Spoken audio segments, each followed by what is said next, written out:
함께 사도신경으로 신앙 고백하시겠습니다. 전능하사 천지를 만드신 하나님 아버지를 내가 믿사오며 그 외아들 우리 주 예수 그리스도를 믿사오니 이는 성령으로 잉태하사 동정녀 마리아에게 나시고 본디오 빌라도에게 고난을 받으사 십자가에 못 박혀 죽으시고 장사한 지 사흘 만에 죽은 자 가운데서 다시 살아나시며 하늘에 오르사 전능하신 하나님 우편에 앉아 계시다가 저로서 산 자와 죽은 자를 심판하러 오시리라. 성령을 믿사오며 거룩한 공회와 성도가 서로 교통하는 것과 죄를 사하여 주시는 것과 몸이 다시 사는 것과 영원히 사는 것을 믿사옵나이다. 아멘. 다 함께 찬송가 435장 찬양하시겠습니다.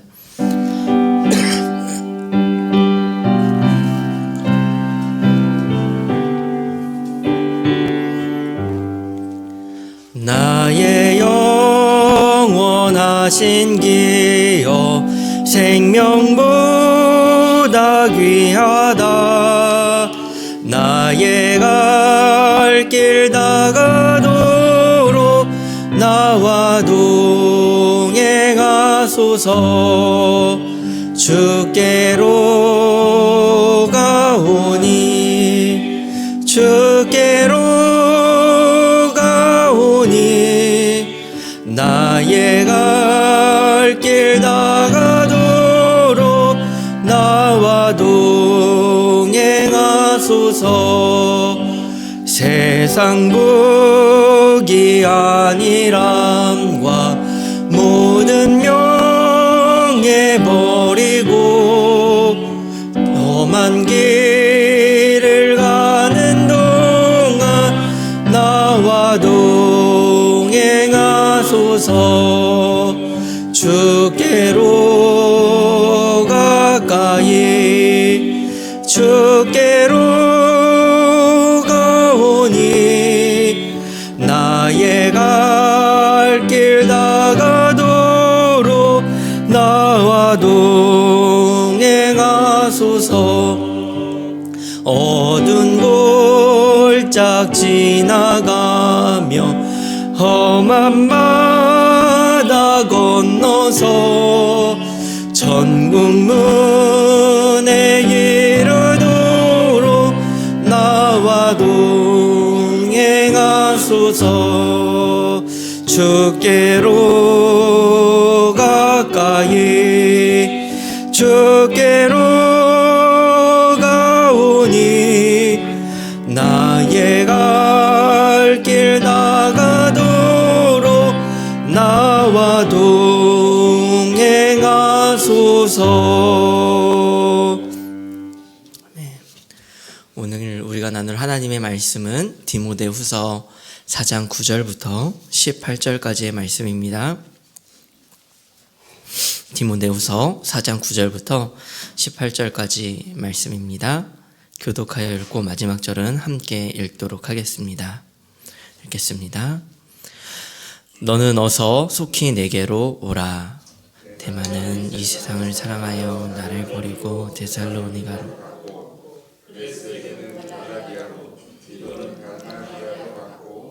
누가만 나와 함께 있느니라. 내가 올 때에 마가를 데리고 오라. 그가 나의 일에 유익하니라. 두기고는 에베소로 보내었노라. 내가 올 때에 내가 들어와 가보의 집에 둔 겉옷을 가지고 오고 또 책은 특별히 가죽 종이에 쓴 것을 가져오라. 그리스도 목자 알렉산더가 내게 해를 많이 입혔음에 주께서 그 행한 대로 그에게 갚으시리니 너도 그를 주의하라. 그가 우리 말을 심히 대적하였느니라. 내가 처음 함께 한 자가 하나도 없고 다 나를 버렸으나 그들에게 허물을 돌리지 않기를 원하노라. 주께서 내 곁에 서서 나에게 힘을 주심은 나로 말미암아 선포된 말씀이 온전히 전파되어 모든 이방인이 듣게 하려 하심이니 내가 사자의 입에서 건짐을 받았느니라. 주께서 나를 모든 악한 일에서 건져내시고 또 그의 천국에 들어가도록 구원하시리니 그에게 영광이 세세 무궁토록 있을지어다. 아멘. 죽음을 목전에 둔 사도 바울은 디모데에게 편지를 보냈습니다. 디모데후서 후반부에는 바울이 디모데에게 당부하는 내용들이 기록되어 있는데 4장 8절까지는 디모데를 향한 어떤 공적인 당부가 기록되었다면 9절부터는 사도 바울의 사적이고 개인적인 당부의 내용들을 담고 있습니다. 9절은 이렇게 시작합니다. 너는 어서 속히 내게로 오라. 사도 바울은 디모데를 애타게 찾고 있는 것을 볼 수 있습니다.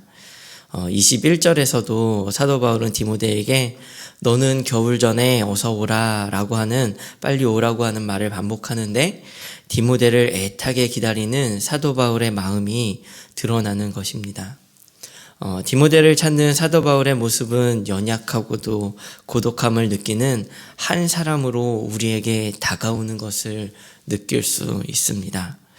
사도 바울은 나이가 많아 늙었고 죽음을 앞둔 채 자신의 신변을 정리하는 한 사람으로 고독감과 외로움을 느끼고 있는 것이죠. 사도 바울은 디모데가 속히 와야 하는 이유를 말하는데요. 10절은 이렇게 기록을 합니다. 데마는 이 세상을 사랑하여 나를 버리고 데살로니가로 갔고 그리스게는 갈라디아로 디도는 달마디아로 갔고. 디모데가 바울에게 속히 와야 하는 이유는 바울 곁에 사람들이 없기 때문이었습니다. 데마는 이 세상을 사랑하여 바울을 버리고 데살로니가로 갔습니다. 그리스게는 갈라디아로 디도는 달마디아로 갔습니다. 데마는 하나님의 복음을 따르는 사람들이 고난을 당하는 것들을 보면서 그는 하나님을 떠났습니다. 데마는 이 세상을 사랑하였다라고 하는데 이 세상은 문자적으로 현재의 시대를 뜻합니다. 현재의 그 세상을 좋아하는 것을 따라서 간 것이죠. 더 나아가서는 사랑하였다라고 할 때에 이 사랑이 무조건적인 사랑을 의미하는 아가파오가 사용되었는데 하나님을 사랑해야 하는 그가 하나님의 사랑을 저버리고 세상을 사랑하게 된 것을 분명하게 보여주고 있는 것입니다. 그리스게와 디도는 데마와는 조금 달랐습니다. 그들은 사역을 위해 떠난 이들이었습니다. 물론 바울의 곁에 아무도 없는 것은 아니었습니다. 하나님께서 그에게 남겨주신 사람이 하나 있었습니다. 11절은 이렇게 기록하는데요. 누가만 나와 함께 있느니라. 네가 올 때에 마가를 데리고 오라. 그가 나의 일에 유익하니라. 누가는 누가복음과 사도행전의 저자였으며 바울의 전도 여행을 함께하고 바울의 험난한 여정들을 함께했던 인물이었습니다. 그리고 누가의 직업은 의사였는데 아마도 바울의 마지막까지 바울의 곁에서 바울의 몸을 돌보기도 하고 바울의 서신을 대필하기도 하였으며 늘 바울의 곁에서 신실하게 있었습니다. 신실한 동역자 누가가 있었지만 그럼에도 떠나가는 사람들을 보며 바울의 마음은 외로웠을 것임에 분명했습니다. 그래서 애타게 디모데를 찾는 것이죠. 저는 10절과 11절을 묵상하며 제 기억 속에 스치는 사람들이 여럿 있었습니다. 함께 동역하고 함께 기도하던 친구 중에 세상을 사랑하여 하나님을 떠난 친구들도 있었습니다. 가슴이 아프죠. 여전히 마음은 함께하지만 각자의 주어진 하나님의 부르심으로 인하여 만나지 못하고 간간히 연락하며 서로 기도하는 동역자들도 있습니다. 그들과 함께했던 시절들을 기억해보면 참으로 행복했던 시간을 하나님께서 주셨던 것 같습니다. 아마도 이런 만남과 헤어짐이 우리의 인생 가운데 있었으리라 생각이 듭니다. 만남과 헤어짐 또한 하나님의 손에 있음을 보게 됩니다. 나의 마음과는 다르게 하나님의 방법으로 만나게도 하시고 헤어지게도 하시며 놀라운 하나님의 일들을 이어가심을 볼 수 있습니다. 그러나 분명한 것은 하나님께서는 날마다 우리의 곁에 동역하고 함께 하나님을 위해 걸어갈 수 있는 사람들을 붙여주신다는 것이죠. 11절에 마가를 찾는 바울의 모습을 볼 수 있는데, 여기에 등장하는 마가는 바나바의 조카로 사도 바울의 1차 전도 여행 때 전도 여행지에서 그 길에서 이탈했던 사람이었습니다. 그래서 2차 전도 여행을 시작할 때에 마가와 동행하느냐 마느냐 그 여부를 두고 바나바와 심히 다툴 정도로 바울은 마가와 동행하지 않겠다고 거부하기도 했습니다. 그랬던 그를 바울은 지금 애타게 찾고 있는 것이죠. 우리는 여기서도 하나님의 일이 어떻게 이어져 가는가를 볼 수 있습니다. 바울이 변덕스러워서 지금 마가를 찾고 있는 것일까요? 그렇지 않죠. 그때부터 지금까지 하나님께서는 마가의 연약함을 훈련시키기도 하시며 바울 역시나 그의 연약함이 단련되어지는 시기가 있었던 것이죠. 그러면서도 하나님은 복음을 가지고 한 복음 안에서 반목하는 것이 아니라 하나의 복음 안에서 하나가 될 수 있도록 서로가 신실한 조력자가 될 수 있도록 하나님은 그렇게 이끌어 가신 것이에요. 하나님은 그렇게 바울에게 함께할 수 있는 사람들을 붙여주셨습니다. 바울이 지금 비록 디모데를 찾고 마가를 찾지만 이 모습이 사실은 단순히 외롭기 때문에 사람을 찾는 모습은 결코 아니었다라는 것이요. 하나님께서 허락하신 만남과 동역의 축복이 그 가운데에 있는 것이죠. 하나님은 우리의 삶 가운데 만남이라고 하는 귀한 축복을 우리에게 주십니다. 당장은 내 눈에 차지 않는다 하더라도 복음 안에서 하나님께서는 성장시키시고 동역시키시는 일들은 헤아릴 수 없는 큰 일을 이루어내는 것이에요. 사랑의 감정이 아니라 하나님께서 일으키시는 놀라운 역사가 우리 가운데에 있다라는 것입니다. 그 놀라운 역사를 기억하며 기대하며 하나님께서 주신 만남을 소중히 여기시는 우리 모든 성도님들이 되시기를 간절히 소망합니다. 그러나 바울에게 좋은 만남만 있었던 것은 아닙니다. 14절에서 16절을 우리가 함께 읽도록 하겠습니다. 읽겠습니다. 구리 세공업자 알렉산더가 내게 해를 많이 입혔음에 주께서 그 행한 대로 그에게 갚으시리니 주의하라.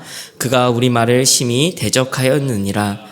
내가 처음 변명할 때에 나와 함께 한 자가 하나도 없고 다 나를 버렸으나 그들에게 허물을 돌리지 않기를 원하노라.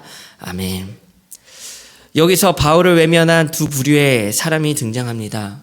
먼저는 구리세공업자 알렉산더인데요. 바울은 알렉산더를 하나님께서 심판하실 것이다 라고 말합니다. 둘째로 처음 재판을 받을 때에 바울을 외면했던 사람들에 대해서도 이야기를 합니다. 그들에게는 허물을 돌리지 않기를 원한다고 말을 합니다.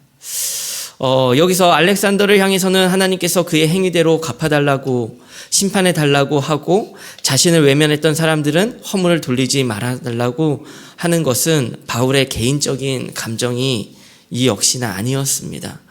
어쩌면 그것은 철저하게 하나님 중심적이었던 것이에요. 알렉산더의 잘못을 하나님께서 갚으시리라 하는 것은 우리의 말을 대적했기 때문이라고 기록하고 있습니다. 우리의 말이 무엇입니까? 바울이 전했던 복음이죠. 바울은 복음을 전하는데 방해를 했던 알렉산더를 향하여 심판자이신 하나님께서 그를 심판해달라고 청원하는 것입니다. 반대로 아무리 자신을 버리고 외면하였어도 하나님께서 저들의 죄를 사하여 달라고 외친 예수 그리스도와 같이 그들의 죄를 그들에게 돌리지 말아달라고 말한 스데반과 같이 바울은 용서해 주기를 구하는 것이죠. 우리에게도 그렇듯이 바울에게 좋은 만남만 있었던 것은 아닙니다. 그러나 그때의 바울은 눈을 들어 하나님을 바라보았습니다. 17절부터 18절의 말씀은 우리가 함께 읽도록 하겠습니다. 읽겠습니다. 주께서 내 곁에 서서 나에게 힘을 주심은 나로 말미암아 선포된 말씀이 온전히 전파되어 모든 이방인이 듣게 하려 하심이니 내가 주께서 나를 모든 악한 일에서 건져내시고 또 그의 천국에 들어가도록 구원하시리니 그에게 영광이 세세 무궁토록 있을지어다. 아멘. 재판장에 아무도 자신을 변호해 주지 않고 알렉산더와 같이 대적들이 있을 뿐이었지만 바울의 삶에는 늘 그의 곁에 주님이 계셨습니다. 재판의 현장에서도 그리고 그의 삶에서 그는 함께 그의 곁에 서서 계신 주님을 바라보았어요. 주께서 내 곁에 서서 나에게 힘을 주심은, 주님께서 내 곁에 서서 나를 지키신다, 나에게 힘을 주신다 라고 하는 바울의 확신과 고백은 하나님께서 늘 바울과 함께 하셨음을 고백하고 선포하는 것입니다. 사자의 입에서 건져내시고 모든 악한 일에서 건져내시고 천국에 들어가도록 구원하실 것이다 라고 하는 이 고백이 얼마나 소중한 고백입니까? 바울이 디모데를 에탈에게 기다리고 불렀지만 그보다 더 믿고 바란 것이 있다면 그것은 하나님이셨습니다. 만남의 축복을 주시며 함께 마음을 나누고 동역하게 하시는 하나님이 그 중심에 계셨고, 자신을 배신하는 사람들 가운데서도 바울 곁에서 그를 지키신 분은 나와 함께 하시며 세상 끝날까지 함께 하시겠다 약속하신 주님이셨습니다. 바울은 그 주님을 바라본 것이에요. 우리도 바울과 같은 그러한 삶을 살아가기를 간절히 소망합니다. 우리 가운데 주시는 하나님께서 그 만남의 축복들, 우리가 사람을 의지하는 것이 아니라 그 만남을 허락하신 하나님을 우리가 믿고 의지하며, 또한 우리를 대적하며 때로는 우리를 배반하는 사람들이 있을지라도 그 사람들로 인하여 낙심하거나 낭망하는 것이 아니라 우리의 곁에 서서 계신 하나님만을 의지하며 그 하나님을 믿고 의지하며 나아가는 그러한 삶, 그러한 삶이 우리의 오늘이요 우리의 삶이 되어지기를 간절히 소망합니다. 우리 함께 말씀을 기억하며 기도했으면 좋겠습니다. 우리 첫 번째 기도하실 때는 우리가 사람으로 인해 낭망하고 낙심하지 않게 하시고 오직 내 곁에 서서 계시는 주님을 기억하며 살아가게 해달라고 기도했으면 좋겠고요. 두 번째로 기도하실 때는 시간이 갈수록 믿음의 깊이가 더해지고 주님을 향한 소망이 더 커지게 해달라고 기도했으면 좋겠습니다. 마지막으로 교회를 위해 기도하실 때는 공의남 다락방을 위하여 기도하는 날입니다. 주의 단 한 말씀이라도 깨달아 삶이 변화되는 은혜를 달라고 우리 그렇게 공의남 다락방과 우리 교회의 모든 공동체들을 위하여 함께 기도하도록 하겠습니다. 기도하시겠습니다. 하나님,